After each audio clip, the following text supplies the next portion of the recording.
sommaire de votre magazine Cénomac cette semaine, la 33e édition de la fête du Vieux Céno et le barbecue des seniors organisé par le CCAS, c'est Cénomag.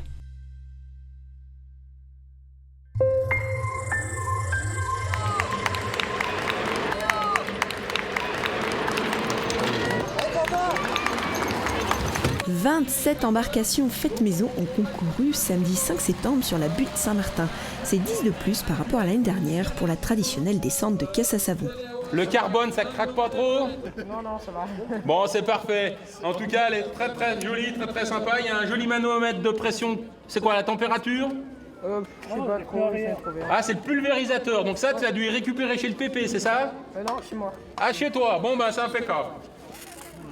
Au départ, pour le numéro 4, 3, 2, 1, top départ, c'est parti les gars.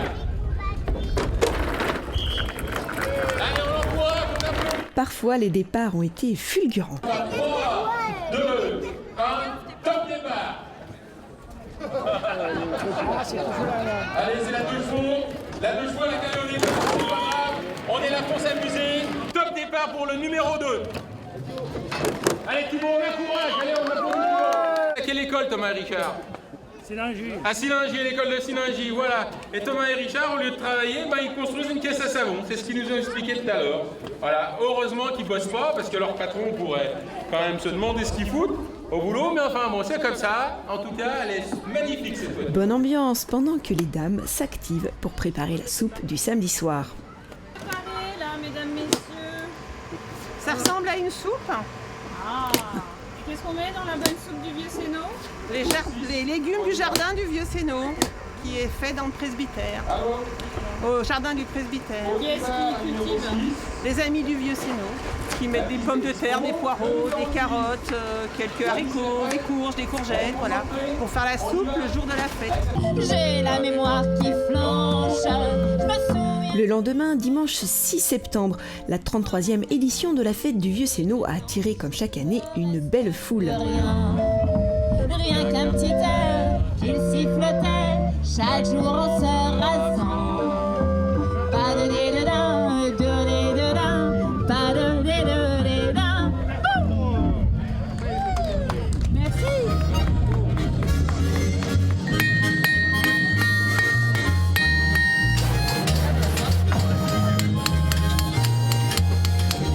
Démonstration de savoir-faire ancien, comme la taille de pierre, la boyandine, la traditionnelle lessive, et des savoir-faire anciens encore perpétués aujourd'hui, notamment par les compagnons du Tour de France de Céno. Voitures anciennes, motos Solex d'époque, vente de jus de pomme, de bugnes, de boudin, de tomes blanches ou encore de pain cuit sur place. 1, 2, 3. Lancer de bottes, un manège pour les enfants dont la propulsion est assurée par les bénévoles, animation musicale avec de nombreux groupes très différents et de quoi se restaurer toute la journée, avec un menu complet ou une restauration plus simple comme des frites saucisses. Là, donc on a repositionné la fête cette année, on a fait un grand marché alimentaire qui m'est cher forcément puisque je suis issu de ce monde artisanal-là. On a le retour des rissoles qui avaient disparu depuis plusieurs années. Les rissoles qui sont un vrai produit, sont de vrais produits locaux. Alors, les rissoles, c'est une recette traditionnelle haute-savoyarde qui se mange en fin d'année, en fête de fin d'année à Noël. Voilà, on fabrique les rissoles. Et donc c'est une pâte feuilletée avec une compote de poire.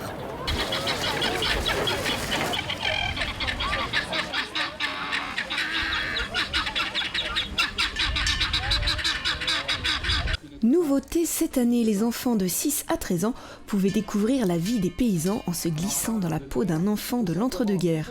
On a la grande nouveauté qui est le prolongement de l'existant, c'est qu'on a ouvert la mini-ferme au public.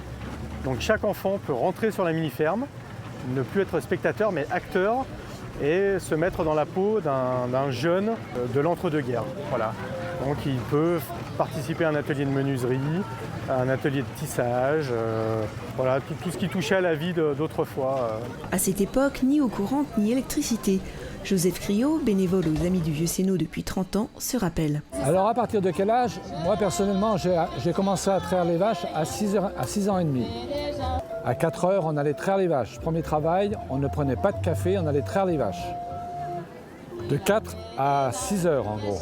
À 6 heures, à la fin de la traite, on buvait le café, on portait le lait à la fruitière. La fruitière, c'était la fromagerie du village. On apprenait à traire, donc les plus grands, ils aidaient les parents à traire les vaches. Ça faisait partie du jeu. Puis bien sûr, on avait quand même des jeux, il ne faut pas dire, on ne faisait pas que travailler non plus.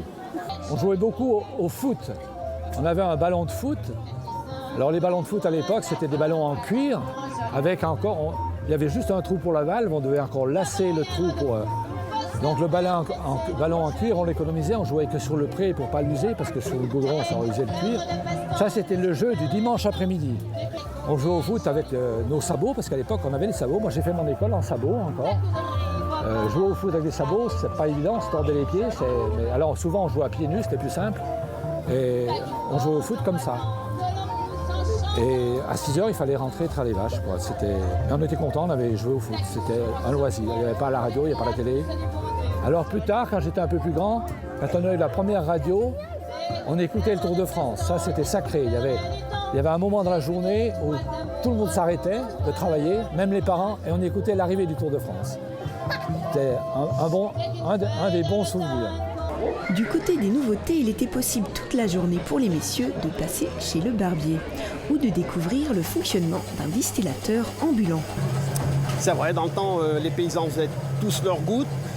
Sur la Haute-Savoie, beaucoup de monde distille encore des fruits, leurs fruits personnels. Comme l'année dernière, il y a eu une grosse récolte de prunes.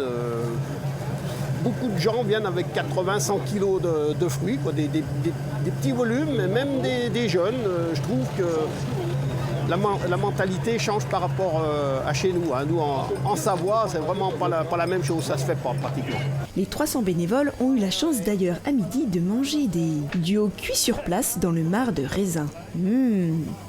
C'est uniquement pour les bénévoles, donc apparemment je crois qu'il y a 250 bénévoles sur cette fête-là, donc on fait le repas de midi des bénévoles. Ce qu'il y a de bien, c'est que c'est du marc de rouge, parce que pour faire cuire les saucisses, on les fait cuire dans du marc de rouge, donc déjà le parfum est meilleur, et en plus ça nous ressort des saucisses on dirait presque grillé, ambré, bien rouge, et c'est plus appétissant, c'est dégraissé, donc c'est excellent.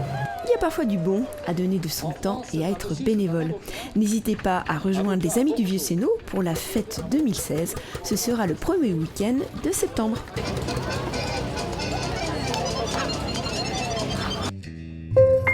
Un barbecue ensoleillé. 2 fois par an, le service social de la ville de Sénot invite tous les seigneurs de la commune à se rassembler au parc de Malat autour d'un barbecue. Ce mardi 8 septembre, 60 seigneurs sénodiens ont participé à un repas et à une après-midi très conviviale. La mairie, elle propose la viande, le vin plus le fromage. Et les messieurs viennent avec leurs petites cagettes le matin, préparent le feu, le barbecue et font cuire tout ça. C'est super sympa, tout le monde participe. C'est eux qui proposent leur entrée plus à salé, plus leur dessert sucré. Chacun apporte sa pierre à l'édifice. Qu'est-ce que j'ai fait aujourd'hui ? J'ai fait le barbecue et puis là je suis en train de débarrasser. Alors vous me coupez dans mon activité là. Il y a ceux qui donnent un coup de main comme Joseph et il y a les gourmands qui profitent. Je suis gourmand, ne vous en faites pas. Mais malgré tout, j'ai du diabète un peu, mais on fera un impair aujourd'hui. On passe à côté. Merci. Très bien, très sympa. J'ai le droit de goûter. Comment ça se passe aujourd'hui ? Très bien. On s'amuse bien et puis on a très bien mangé. Avec le soleil, c'était formidable. Vous êtes senior et vous avez manqué le barbecue, pas de problème. De nombreuses associations sénodiennes vous proposent des activités rencontres. Le point avec Geneviève Couex. À Sénot, vous savez qu'il y a quelques associations qui fonctionnent super bien. Bien sûr, le Conseil des Sages, le mercredi au restaurant du Cep. Le vendredi, vous avez le Sourire d'automne avec, bien sûr, sa présidente Yvette. Et bien évidemment aussi, on va essayer de réfléchir ensemble avec vous. Si vous deviez connaître quelqu'un d'un peu isolé parmi les seniors, une dame, un monsieur, soyez gentils, faites-nous part des choses. Parce que nous allons réfléchir ensemble pour essayer de briser l'isolement. On est tellement bien ensemble, n'est-ce pas ? C'est bien vrai, Geneviève. Le CCAS de la ville de Sénot propose également de nombreuses activités. Contactez le CCAS au 04 50 33 45 84 pour connaître tout le programme. Et voici l'agenda des manifestations sénodiennes. Vendredi 18 à 20h30, le café Terra Natura vous propose une conférence sur les pastiches avec Brigitte Perrin. C'est sur réservation au 04 56 20 23 04. Samedi 19, la médiathèque vous invite à venir à Tout Petit Ulysse, c'est pour les 0-3 ans. C'est à la médiathèque à 10h30 et l'entrée est libre. Dimanche 20, dans le cadre des Journées européennes du patrimoine, la C2A vous invite à leurs itinéraires guidés sur le thème Mémoire et actualité de la ruralité. Rendez-vous sur la butte Saint-Martin à 14h30 et la visite est gratuite. Lundi 21, conseil municipal public, c'est à l'hôtel de ville à 18h. Mardi 22 septembre, venez découvrir la programmation de votre auditorium. À 19h, présentation de saison avec les artistes. À 20h30, place à la musique, à la magie et à la gastronomie avec le spectacle Gaga Délices.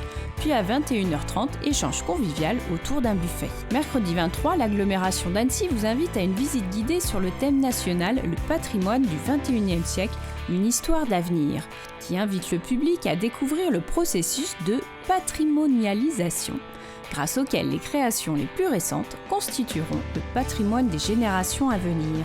Rendez-vous mercredi 23 à 18h30 devant l'immeuble Sequoia, 20 rue Henri Verjus. La visite guidée est gratuite.